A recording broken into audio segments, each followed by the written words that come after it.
পাকিস্তান এমন বদলা নেবে যা কল্পনাও করতে পারেনি ভারত।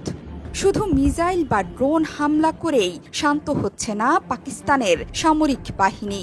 ভারত নিয়ন্ত্রিত কাশ্মীর সীমান্তে ৪০ থেকে ৫০ জন ভারতীয় সৈন্যকে হত্যা করেছে পাকিস্তান। ইসলামাবাদের বরাত দিয়ে এ তথ্য জানিয়েছে মার্কিন গণমাধ্যম CNN সহ আন্তর্জাতিক গণমাধ্যমগুলো। এটিকে টিট ফর ট্যাট হামলা বলে গণমাধ্যমে ফলাও করে প্রচারিত হচ্ছে। তবে পাকিস্তানের দিক থেকে হতাহতের খবর আসছে।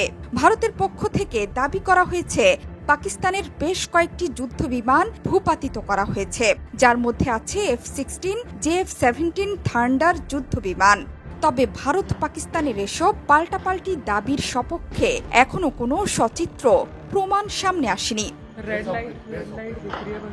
পাকিস্তানের মন্ত্রী আতাউল্লাহ দাবি করেছেন তারা সীমান্তে ভারতীয় সামরিক স্থাপনা এরই মধ্যে উড়িয়ে দিয়েছেন। সীমান্তে শুধু ভারতীয় সৈন্যই মারা যায়নি, পুঞ্চ জেলায় এই ভয়ঙ্কর যুদ্ধে নিহত হয়েছেন ১৬ জন বেসামরিক নাগরিকও। বর্তমানে ভারতের পাঞ্জাব, রাজস্থান, জম্মু সহ প্রায় চারপাশ থেকে মিসাইল আর ড্রোনের বন্যা বয়ে দিচ্ছে পাকিস্তান।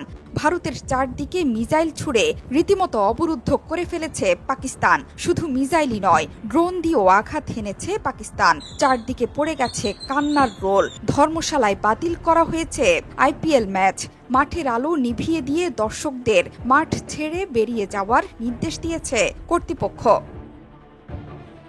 বৃহস্পতিবার রাত ৯টার পর থেকে এসব মিসাইল একের পর এক আঘাত হানছে জম্মু এবং কাশ্মীরে। এর আগে বেজে ওঠে যুদ্ধের সাইরেন। এসব মিসাইল পাকিস্তানের আকাশসীমা পেরিয়ে এসে পড়েছে ভারতের স্থাপনায়। উরি সেক্টর লক্ষ্য করে ক্রমাগত ধেয়ে আসছে মর্টার।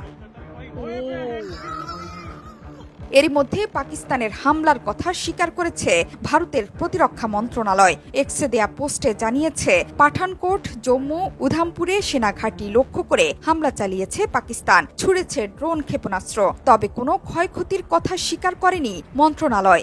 এদিকে পাল্টা জবাব দিচ্ছে ভারতের সেনাবাহিনী। জোহরা চৌধুরী সেতু, ৭১।